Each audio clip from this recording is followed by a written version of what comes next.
우리나라는 지금 섬나라예요. 정확하게 한국은 섬입니다. 그러니까 바다에 다 둘러싸인 어느 것 하나 물리적인 조건에서는 좋은 게 하나도 없어요. 그래서 분단 이후에 우리나라가 그동안 이산가족 문제라든가 또 기타 사람들과의 관계들에 있어서 정서적으로 굉장히 좀 통일에 대한 어떤 이런 부분들이 좀 많았었는데, 지금은 그런 꼭 정치적인 부분만이 아니라 우리가 사람 대 사람으로서 이 민족에 대한 어떤 패배감들이 좀 많이 쌓여 있는 부분들이 분명히 좀 있는 것 같아요. 그래서 민족적 패배감이 아니라 또 민족적인 어떤 자신감을 좀 갖기 위해서라도 남북의 통일을 정치, 경제, 문화적인 폭넓은 관점으로 좀 바라봐야 될 것 같아요. 어떻게 보면 경제적인 부분만을 바라보더라도 기업의 입장으로 봤을 때는 개성공단이라든가 금강산 어떤 관광 사업이라든가 이런 부분들은 아주 민간에서 얼마든지 교류하고 교감을 하면서 남북 간의 어떤 중요한 관계성들을 증진시켜 나갈 수 있는 아주 좋은 계기였다고 생각이 드는데, 지금 현재는 모든 것들은 아니지만 거의 대부분이 다 차단이 돼 있는 상태죠.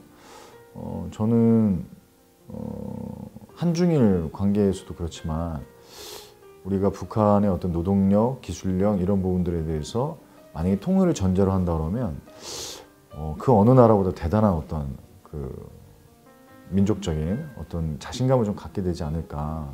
그래서 독일 통일 그런 사례들도 있지만 우리가 거의 한 70년 가까운 분단 상황에서 너무 많은 에너지들을 소모적으로 좀 사용하지 못하고 있다, 이런 생각이 좀 듭니다. 그래서 자연스럽게 여행이라든가 이런 부분들도 있겠지만 경제적인 부분에 있어서 좀 교류가 좀 많이 있어야 자연스럽게 정치적으로 어떤 통일에 대한 부분이 또 쉽게 또 갈 수 있지 않을까 생각이 들고, 설득이나 이제 협상의 어떤 원칙으로 따지면 그 호감의 법칙이라는 게 있습니다. 호감의 법칙이라는 게 에펠탑이 처음에 프랑스에서 만들어졌을 때 엄청나게 반대에 휩싸였어요. 어떻게 이 예술의 나라에서 이 에펠탑이라는 철근 골조물이 이렇게 생길 수 있냐. 근데 지금 우리 프랑스 가면 제일 먼저 보는 게 에펠탑이잖아요.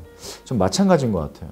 자꾸 부딪혀야 될 것 같아요. 자꾸 교류가 있어야 되고 자꾸 교감이 있어야 되죠. 우리 가랑비에 옷 젖는다라고 하잖아요.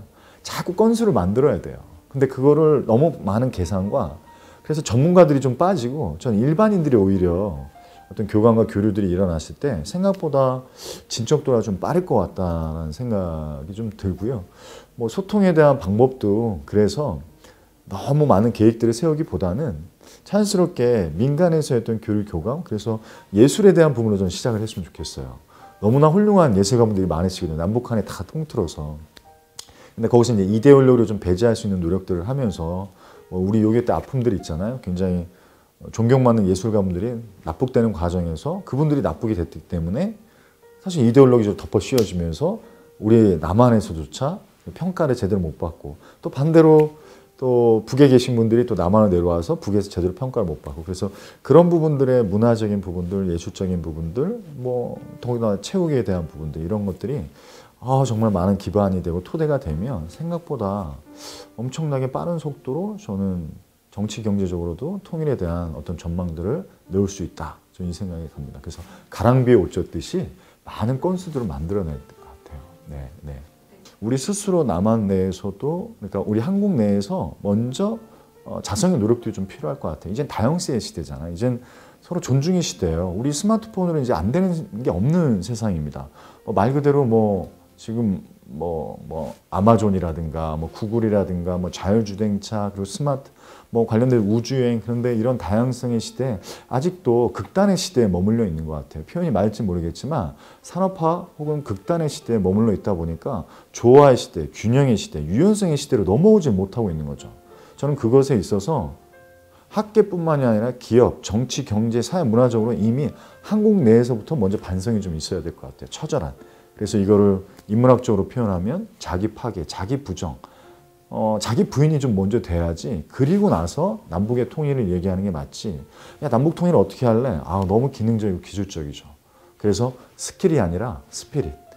기능적인 부분에 있어서 어떤 기술적인 부분을 연구하기보다는 그것의 why, 왜 우리가 그 부분들을 해야 되는지에 대한 당위성들이 먼저 좀 정리가 됐을 때, 그리고 스스로가 다 내려놓고 비울 수 있었을 때 저는 놀라운 통합의 과정들이 진행이 가능하지 않을까 생각됩니다. 쉽지 않은 문제인 것 같아요. 네네. 소통에 대한 얘기는 간단하게 말씀 좀 드리면 21세기뿐만이 아니라 전 인류의 삶 역사 속에서 소통은 가장 큰 화두였던 것 같아요. 이것이 되지 않았기 때문에 전쟁이 일어났던 것이고, 이것이 되지 않았기 때문에 남북 갈등이 생긴 것이고, 이것이 되지 않았기 때문에 뭐 부부 간의 갈등, 세대 간의 갈등이 생기는 것 같아요. 소통의 화두를 언급하고 그거에 대한 기술적이고 기능적인 부분을 언급을 하기 위해서는 저는 스스로가 교만을 내려놔야 될 것 같아요. 역사학자 토인비가 휴브리스라는 표현을 썼는데, 자기 요만, 자기 교만, 이 부분들이 극복이 되지 않으면 사실 역사적인 어떤 진보는 쉽지 않다.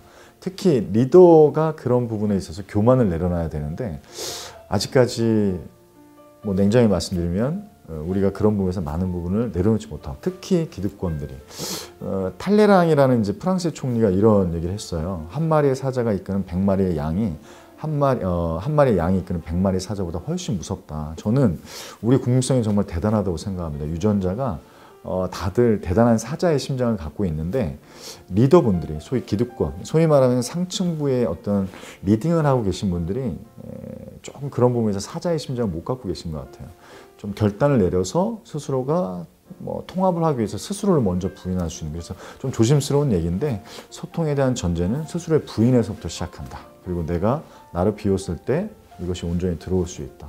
좀 감히 좀 그렇게 말씀 좀 드리고 싶어요. 그래서 북을 바라보기보다는 먼저 남한을 바라보고 한국을 바라보고 우리나라를 바라봐서 우리가 먼저 정치, 경제, 사회, 문화적으로 통합의 과정을 했을 때 이 기류가 자연스럽게 흘러서 북과의 통일이 자연스럽게 흘러가는 것이지, 북만 바라보면서 이쪽은 아무런 분열과 균열을 내부적으로, 심지어 우리는 지역적인 갈등도 있고 세대 간의 갈등도 있고, 지금 취업에 대한 부분에서는 세대 간의 갈등으로 넘어갔거든요. 그래서 저는 오히려 밖을 바라보기보다는 우리를 먼저 좀 바라봤으면 좋겠어요. 그래서 우리 안에 그런 것들을 먼저 좀 진단하고 질서를 잡았을 때 외부와의 통합도 저는 자연스럽게 하는 수순이 아닐까 이렇게 생각합니다.